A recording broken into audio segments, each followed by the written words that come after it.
Hello, it's 9 p.m. in RTD. It's time to English New Edition for tonight headlines. We have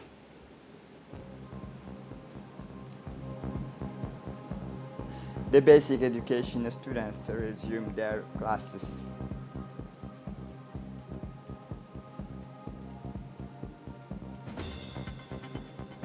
The 27th Joint Border Administrator meeting kickoffs at Arta.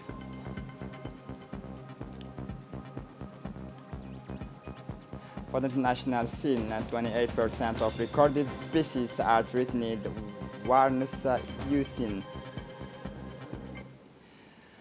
Welcome to our newsroom.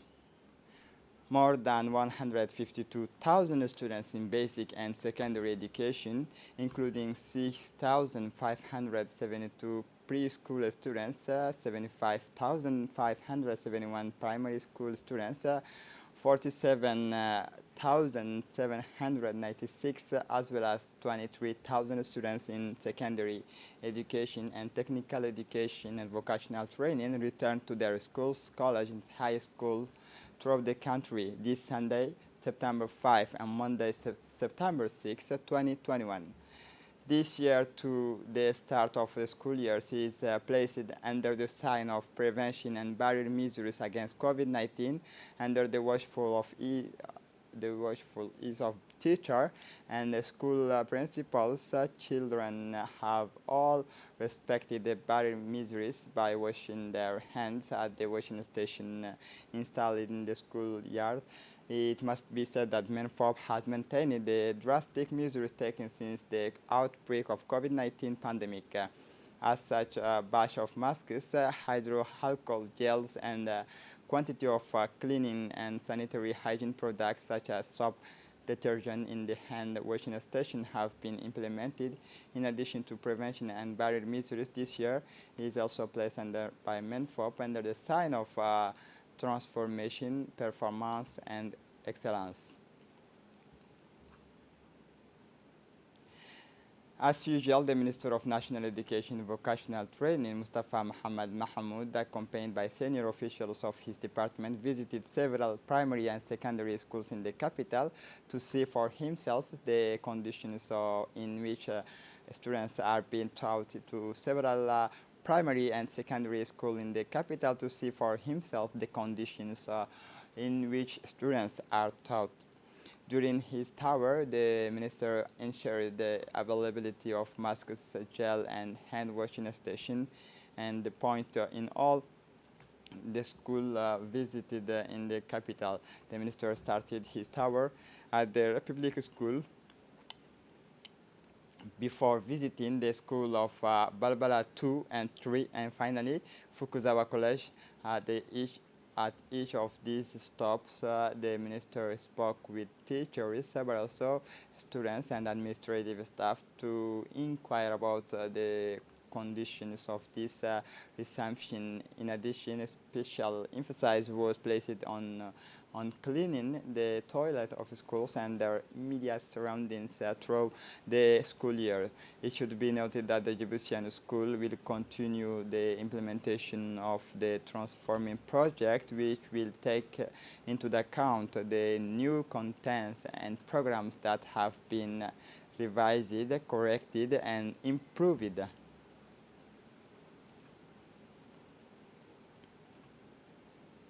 The work of the 27th meeting of the Djibouti-Ethiopian Joint Committee of Border Administrator and Officials was held today in the region of Arta. For the first time, this 27th meeting was chaired by the Minister of Interior, Said Nur Hassan, and the Minister of Health, Dr. Ahmed Roble, and Ethiopian side. The 27th meeting of Border Administrator was attended by Ethiopian Deputy Minister of Peace, Ms. Fialem Shibabau, of Ethiopian Vice of Health, and Ms. Saharla Abdullahi of the Ethiopian Ambassador, and the Deputy Ministers of the Deputy Minister of Health, the Ethiopian Ambassador to Djibouti, the President of the Regional Council, prefects, the civil personalities, including administrator of the border region and senior officers of both countries. The meeting was characterized by a mutual understanding of the common interest of the two countries. It allowed both parties to discuss the movement of goods and people, bus transportation, immigration flows, human trafficking, transhumance and of pastoral communities, peace and security, and human health.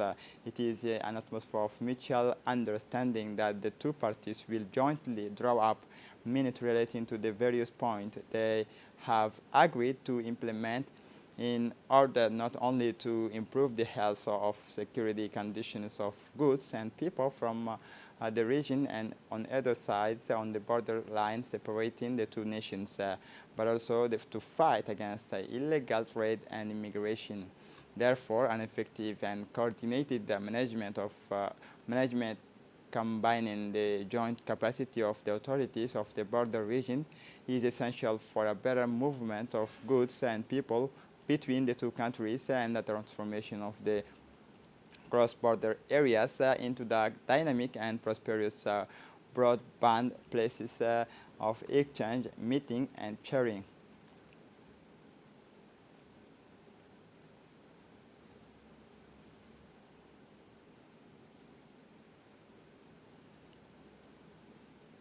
The president of the regional council and the prefect of the Artas region, Mohammed Sheikh Hassan, welcomed the two delegations who discussed the important subject concerning the exchanges between the two brotherly countries, Djibouti and Ethiopia.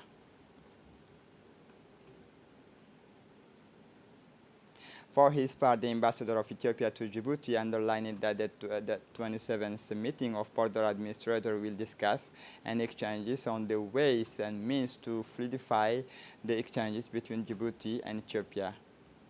Excellency, ladies and gentlemen, I'm much honored standing in this opening ceremony of the 27th Joint Border Commissioner and Administrator meeting and reaffirm the strong bond that exists between our two sisterly countries.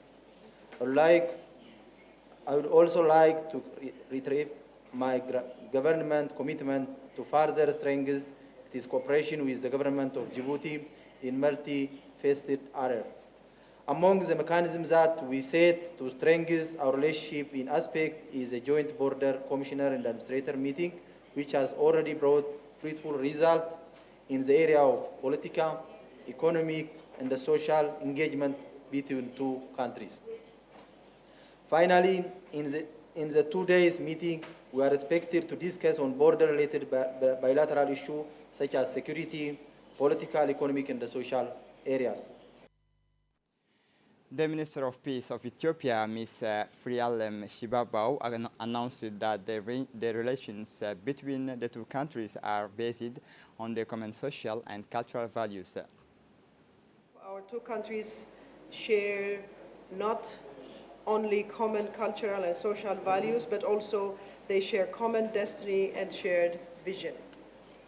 Our two governments are serving the same people, live in different countries, based on a fruitful neighborhood relationships.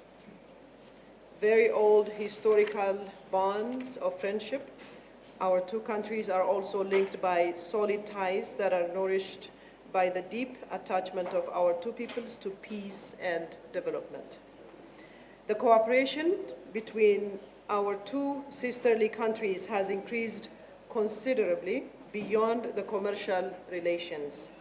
Thanks to the wise and enlightened leadership of our two governments, our two countries have succeeded to establish a multi-sectoral cooperation over the years that can serve the best strategic and shared interest of our two nations.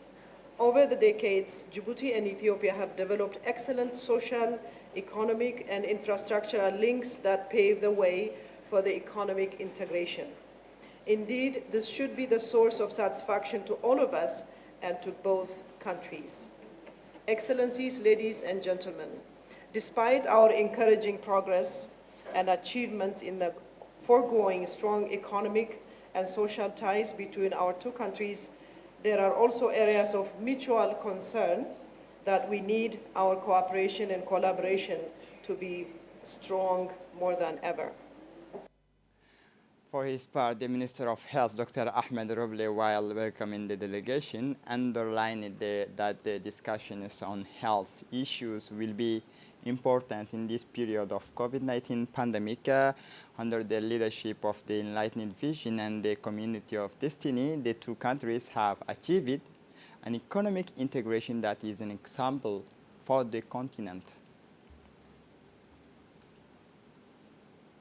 The Minister of Interior, Saeed Nuh Hassan, said in his speech that the meeting of the Joint Committee of Border Administrators is an important link for the strengthening of cooperation and exchanges between the two borders, Ethiopia and Djibouti. The agents of the Customs Brigade of PICA 20 and PICA 51 says it this morning an important batch of cat which crossed the National Road 20 parcels of cat which contains each 300 package of contraband cat. This important quantity of cat is estimated to be worth more than 1 million Djibouti franc. The customs officer says this in collaboration with the National Gendarmerie. The seizure operation was led by the regional division chief of ARTA, Mr. Yahya Musa Ige. The customs officers regularly carried out this kind of seizures operation to deal with contraband product. The General Directors of Customs, Guled Ahmed Yusuf, thanked the file agents for their tireless efforts to protect the national economy against smuggling. For the international scene, in climate biodiversity, 28% of recorded species are threatened. The warns UCN, the International Union for the Conservation of Nature, has unveiled its new list of threatened species. In its updated red list unveiled this Saturday, the International Union for Conservation of Nature estimates the number of threatened species in the world at 38,543 out of the 138,374 listed. We are close to a sixth mass extinction, warned Craig Hilton Taylor, head of its development. Among the species classified as endangered are now the Komodo dragon, which live in some island of the Indonesian archipelago. This is it for the news. Thanks for watching us. Have a good evening.